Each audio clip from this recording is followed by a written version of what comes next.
Good afternoon, students. How are you? Okay, fine. Now take out your English textbook on page number 19.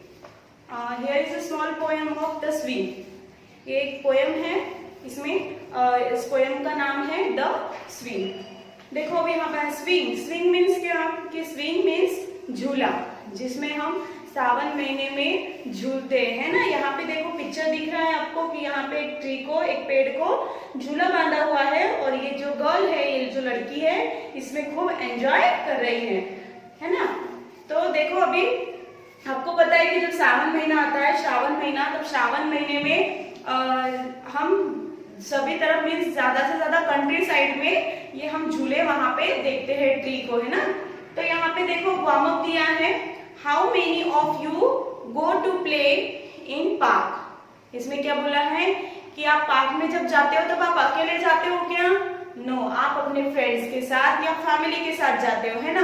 अगर हम अकेले जाएंगे तो हमें कुछ मजा नहीं आएगा, तो इसीलिए हम क्या करते हैं, we go to park in a group. Means हम ग्रुप में जाते हैं. मीन्स एक बहुत सारे बच्चे या हमारी पूरी फैमिली हम पार्क में घुमाते हैं. देन द सेकंड क्वेश्चन देखो, how do you have in your park. How do you have in your park?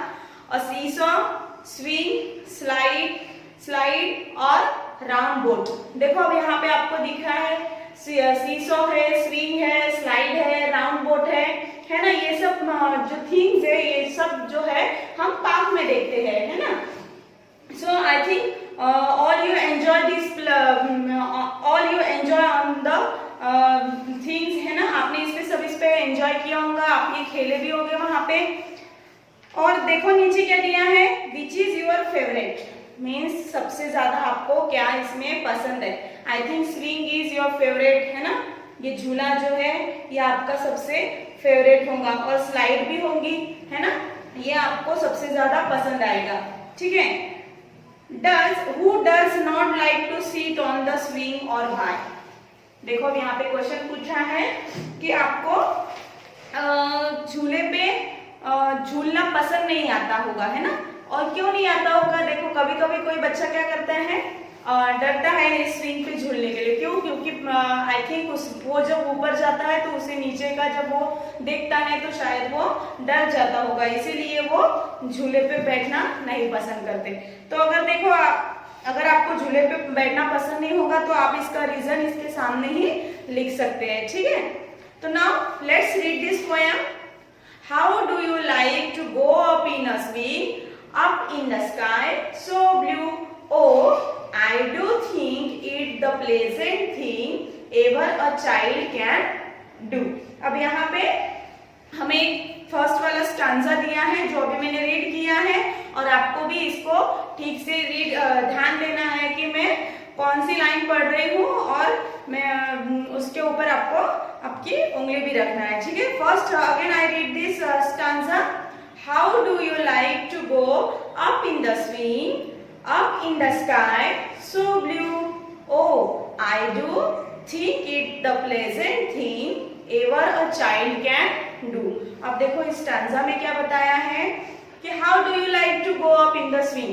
आपको कैसे लगता है जब आप ऊपर जाते हो. झूला होता है ना, कभी इस साइड से उस साइड, ऐसे दोनों साइड वो स्विंग करता है. मीन्स जोरों से झूला ऊपर जाता है. जैसे हमें क्या लग रहा है, हम in the sky, fly in the sky. Means हम स्काई में घूम रहे हैं, या हम स्काई को आई थिंक हम टच भी कर रहे हैं. तो ऐसा फील हमें स्विंग में स्विंगिंग करते हुए होता है. Oh I do think the pleasant thing a ever child can do. अब ये क्या बोल रहा है कि ये इतनी अच्छी, मीन्स ये बहुत ही हैप्पी देने वाली जो थिंग है, जो हर एक बच्चा इस एंजॉय को मिस नहीं करना चाहेगा, है ना. जब हम सावन के महीने में झूले लगाते हैं तो हर मीन्स छोटे से लेके तो बड़े तक इसको झूलते हैं, इस झूले में फुल एंजॉय करते हैं, है ना.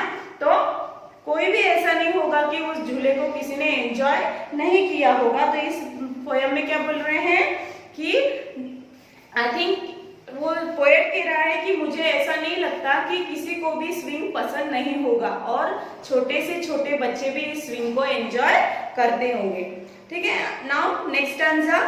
up in the air and over the wall till I can see so wide the rivers and trees and cattle on and all over the countryside। अब देखो ये countryside का भी झूला है, इसमें यहाँ पे countryside मेंशन किया है और हम ज्यादा से ज्यादा countryside में ही झूले देखते हैं, है ना। तो अब देखो यहाँ पे जब ये झूला ऊपर जाता है तो उस पोएट को क्या लगता है कि ये इस दीवार के ऊपर भी जा रहा है ना।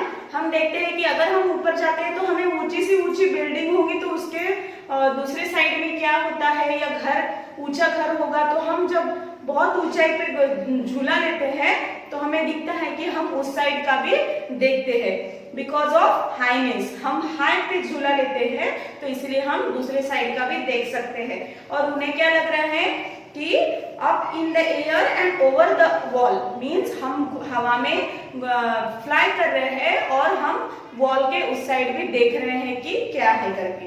Till I can see so wide, और वो क्या बोल रहे हैं कि अगर जब मैं ऊपर जाऊंगा तो मैं बहुत दूर तक, मीन्स अगर हम देखो हमारे घर पे अगर 3rd या 4th फ्लोर पे होंगे तो हमें पूरा गांव भी दिखाई देता है। अगर हमारा घर सबसे ऊंचा होगा और हम उसके एकदम हाई फ्लोर पे होंगे तो हमें पूरा गांव दिखाई देता है। वैसे ही ये क्या बोल रहे हैं पोएट यहाँ पे कि मैं पूरे जो बहुत दूर तक मैं अभी यहाँ पे देख रहा हूँ। The reverse, trees and cattle and all over the country side. और वो क्या कर रहे हैं, जब झूल रहे हैं तो उस कंट्री साइड के रिवर्स, कैटल्स एंड ट्रीज सब वो उसे दिखाई दे रहा है। ठीक है। Now the next stanza, till I look down on the garden green, down on the roof so brown, up in the air I go fly again, up in the air and down। अब देखो यहाँ पे क्या बोल रहे हैं, till I look down on the garden green। वो क्या देख रही है कि everywhere is green and green means सावन महीने में बारिश होती है तो बारिश से पूरा जो हमारा एनवायरमेंट है वो पूरा ग्रीन हो जाता है। और इसी तरह वो पोएट भी क्या बोल रहे हैं कि मैं सभी तरफ क्या देख रहा हूँ, ग्रीन एंड ग्रीन।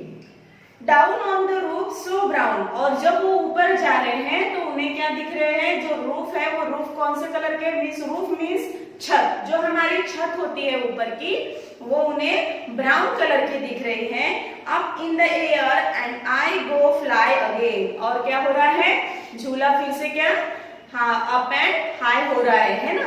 मीन्स वो झूला अगर झूलेगा तो वो दोनों साइड कंटिन्यूअसली वो स्टार्ट ही रहेगा। तो वो क्या बोल रहे हैं, up in the air I go fly again, फिर से वो फ्लाई करने के लिए रेडी है। Up in the air and down means fly वो कैसे कर रहे हैं, up in the air and down the floor means ऊपर नीचे वो झूला जा रहा है। ठीक है। Now here is our poem is complete. Now next page, here is word bank. यहाँ पे वर्ड बैंक दिया हुआ है। तो अभी देखो आपको वर्ड बैंक में ओनली वन वर्ड दिया है, pleasant. Pleasant taste means most enjoyable. And here is also you have your, यहाँ पे हमें हार्ड वर्ड्स अगर आपको चाहिए होंगे तो यहाँ पे स्विंग मीन्स झूला होता है, और कंट्री साइड मीन्स ग्रामीण भाग मीन्स खेड़ा जो होता है उसे हम कंट्री साइड कहते हैं। और इसमें तो सब आई थिंक इजी वर्ड्स है। सो अगर किसी को इसमें दिक्कत होंगी, समझ में नहीं आ रहा होगा तो you can WhatsApp me. Okay. Now here is a opposite words. Opposite words दिए है यहाँ पे जो आपको आपके नोटबुक में लिखना है। ठीक है। अब यहाँ पे देखो एक छोटा सा एक्सरसाइज है जो अभी हम सॉल्व कर लेंगे फास्टली। तो देखो, understanding better, match the rhymings in the poem, one is done for you. Here are 6 rhyming words. अब यहाँ पे rhyming words means same pronunciation वाले वर्ड जो जिसका मैच हमें दूसरे साइड से करना है। यहाँ पे फर्स्ट इस पे स्विंग दिया है, स्विंग का राइमिंग वर्ड हमें करके दिया है थिंग। तो स्विंग का राइमिंग वर्ड क्या आएगा, thing. SWING swing, THING thing. तो वैसे ही देखो सेकेंड इसका है blue. Now tell me what is the rhyming of the blue? Yes, the rhyming of the blue is do. क्या आएगा? Blue, do. Wall, all. Wall का क्या आएगा? ऑल आएगा. Wide, countryside. ग्रीन, स्वीन, है ना. और brown, down. Here is some rhyming words. और इसका जो प्रोनाउंसिएशन है वो सेम आएगा और आपको यहाँ पे इसके राइमिंग वर्ड्स करना है और नीचे उसके आंसर लिख के लेना है. यहाँ पे देखो फर्स्ट इसका ई दिया है तो सेकेंड इसका क्या आएगा? डी. 3 इसका आएगा एफ. 4 का आएगा सी. 5th का आएगा ए और 6 का आएगा डी. तो आपको ये नोट डाउन कर लेना है वहां पे और मैच द पेयर भी कर लेना है. ठीक है. अब नेक्स्ट देखो नीचे कंप्लीट द सेंटेंसेस. यहाँ पे सेंटेंस दिए हैं जो पोयम से ही पोयम में गई है तो आपको इसको कंप्लीट करना है. देखो अभी यहाँ पे क्या दिया है? The swing goes up. Swing goes up. तो इसका आंसर क्या आएगा? In the air. क्या आएगा इसका answer? Swing goes up in the air. इसको अंडरलाइन कर दो. ठीक है. Now the next one is it is the most pleasant thing. क्या आएगा? Ever child can do. क्या आएगा इसका answer? Ever a child can do. Ever a child can do. ये सेकेंड इसका आंसर आएगा. ठीक है. Now the third one the child can see reverse. क्या क्या देख रहे थे चिल्ड्रन? चाइल्ड वहां पे क्या देख रहा था? रिवर्स, कैटल्स, ट्रीज, है ना. And all. क्या देख रहे थे? रिवर्स,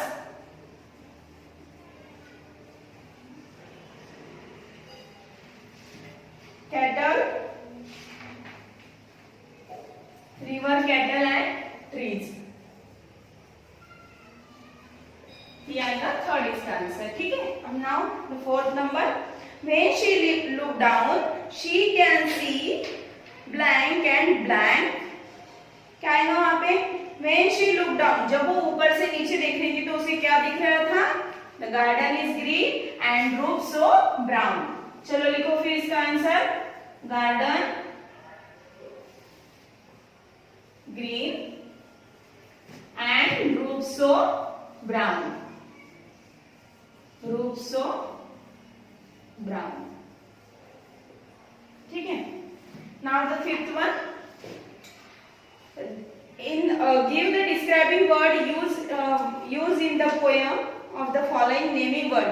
अब आपको डिस्क्राइबिंग वर्ड्स मींस उससे रिलेटेड कौन सा वर्ड दिया है यहाँ पे इस पोयम में वो आपको यहाँ पे डिस्क्राइब करना है मींस उसका वर्ड लिखना है यहाँ पे. तो देखो स्काई से रिलेटेड क्या दिया है हमें? बिग स्काई कि blue sky? Yes, this is a big blue sky. तो यहाँ पे हमें इसका आंसर आएगा ब्लू स्काई. डिस्क्राइबिंग वर्ड बोलते हैं इसे जिसको ये स्काई है और स्काई का डिस्क्राइबिंग वर्ड क्या है? ब्लू है. ठीक है. Now the next one is garden. Garden का डिस्क्राइबिंग वर्ड क्या दिया है? Green garden. क्या दिया है? Green garden. Now the third one roof. Roof का डिस्क्राइबिंग वर्ड क्या दिया है हमें? Yes, brown. Brown roof. Last one is reverse. Blue reverse. River कैसे होती है? ब्लू, है ना. तो यहाँ पे ब्लू रिवर्स दी है. ठीक है.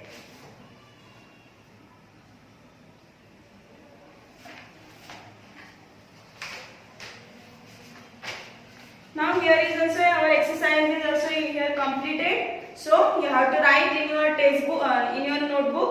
आपको ये आपके नोटबुक में लिखना है. द स्विंग का पूरा एक्सरसाइज ये पूरा पेज नंबर 20 है वो आपको आपके नोटबुक में कॉपी डाउन करना है. ठीक है. Thank you.